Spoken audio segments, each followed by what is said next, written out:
Hello, I'm Doug and this is the Taste and Sensibility channel. And today on Fresh Cheese Review number 6, we are looking at O'Bannon, which is a goat cheese made by only one creamery in Indiana. So the name of this creamery is called Capriole Goat Cheese. And they specialize in goat cheese, and they make this copy or homage to a French goat cheese that cannot be imported into the US. There's a US law requires pasteurization of the milk that goes into any cheese aged less than 60 days. And many European cheeses don't meet that requirement, so it's illegal to import them. So people don't try, or you can try and the USDA might take it away from you at the border or whatever customs point they can find it at. So Banon, which is a protected domain of origin type situation, is an interesting cheese in France. It's made from goat milk, washed in eau de vie, or some kind of brandy-like spirit. Not very fruity, very light. Not made from grapes, but some other fruit. And then it's wrapped up in chestnut leaves and tied up. So the dark parts here are chestnut leaves, and the other things just kind of a string or tie. So this is a US version that only comes from that one company. And O'Bannon is kind of a play on words to distinguish it, but to connect it to the French version, which is not going to appear in the US. So all the interesting details of Banon and O'Bannon are in this cheese book, The Book of Cheese by Liz Thorpe, which I've mentioned in every review I've done so far. She is providing the organizational principles that I'm going by that make this whole set of fresh cheeses I'm reviewing intelligible and logical to me. So before we get into the tasting here, I want to remind you to like the video, comment, ask questions, subscribe, and click on that bell icon to get notified when the new videos come out on Mondays and Thursdays. So I've got lots of bread, crackers, wine, fruit to pair with this stuff, since we only have one cheese that we're talking about today. And the notes in the book online or in this book indicate that it's fairly complex. The chestnut leaves impart some vegetal or green notes to it. And the eau de vie, actually the US version is dipped in Woodford Reserve bourbon. So that sort of kills off some bad molds or yeast or other things that might grow there and starts a whole new flavor process. So we will see what we find here. So I'm hoping that I can just cut this with a sharp knife and it pops right open. But if I have to unwrap, that's what editing's for. So I'm just going to start in on one corner, and it seems to be going well. So there it is, a nice white cheese. I'll just dump it out. All the leaves are coming off, they're not very tight. Oh look, they are leaves. So I'll just set this whole assembly aside and work on the unwrapped cheese. Didn't bring a napkin, did I? So I just want to get a little taste before I start putting it on food.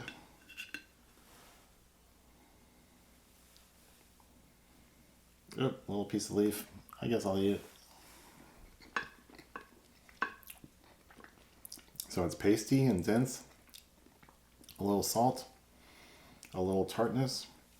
A little goat nature.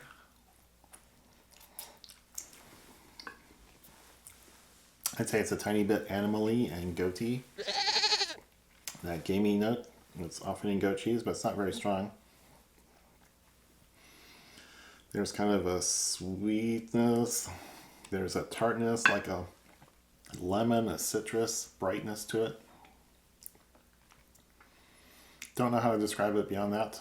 It's not quite a lemon. It's not quite. Doesn't quite make it to citrus or acid, but it's a tartness or a brightness. So I've got it on a multi-grain cracker here.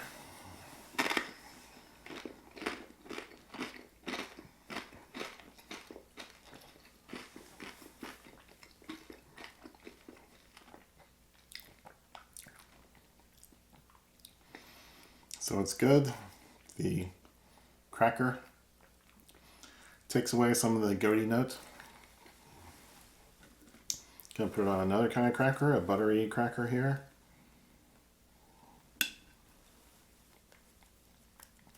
Put a little more cheese.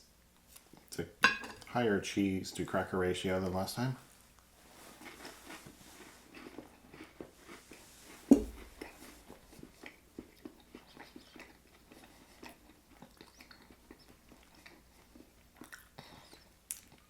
So that is a nice, dense, buttery mouthfeel. It's smooth. There are buttery notes in the flavor. So it's not as salty as I first thought, or I'm used to it. So this is pretty nice. So those two crackers have been on the salty side. Now I'm going to put it on something unsalted. I guess if the cheese is salted, that will become evident. So this is a good sized slab of this flatbread. So we will find out.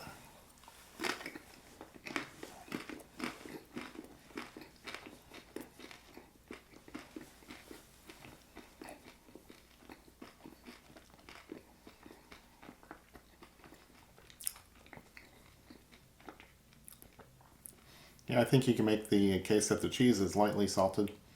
It certainly doesn't stand out or strike you as overly salted. It doesn't strike me as overly salted. I like salt. And now I'm going to put it on a piece of bread with maybe a couple of blueberries. I brought some fresh blueberries here that taste wonderful by themselves. They're fruity. So this is kind of a variation of that shove with blueberry from review number 3, I think. And this is not something you do at a cocktail party at the hors d'oeuvre table. Just finger all the food and stick it on your little taste.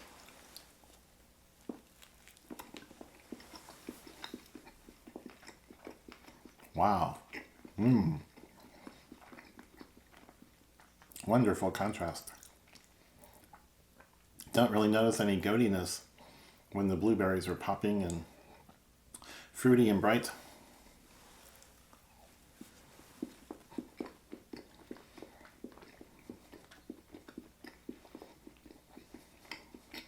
So the bread here is just a French baguette, so it's not really providing any contrast in texture. It certainly is not a strong flavor, so it lets the blueberry and the cheese come out. So Banon has a lot of depth, a lot of notes, a lot of complexity, and works with lots of different situations. I brought a sample of a couple different wines here. I got a red wine and a white wine. I was going to see if they go or clash or pair well.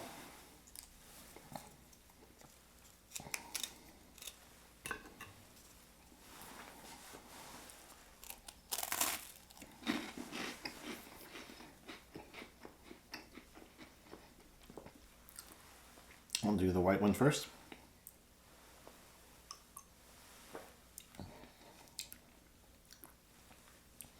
The wine is fruity.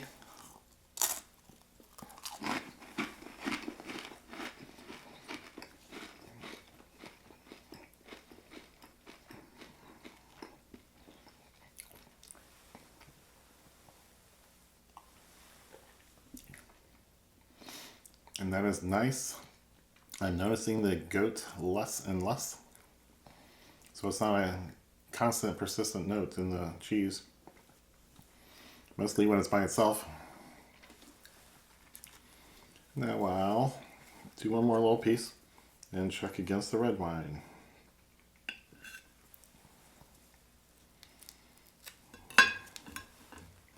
That was graceful. Turn it back over. Edit that thing out.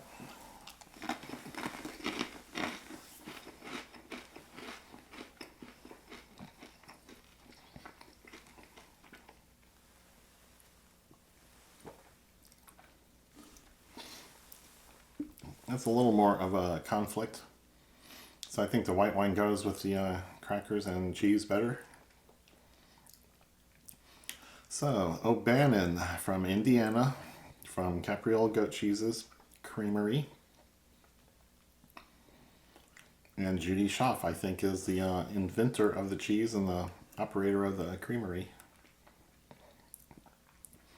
But it's a little less accessible. You have to go to a cheese shop, or maybe you can get it online. But a cheese shop with a good selection is one of the places I would look first.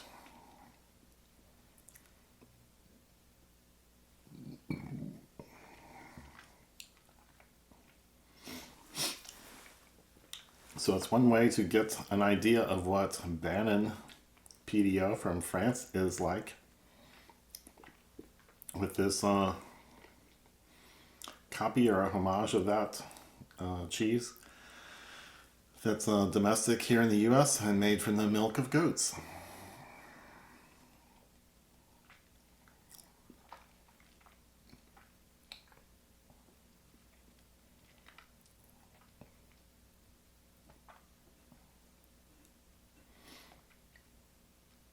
So I would definitely give this a thumbs up and a strong recommend if you can find it.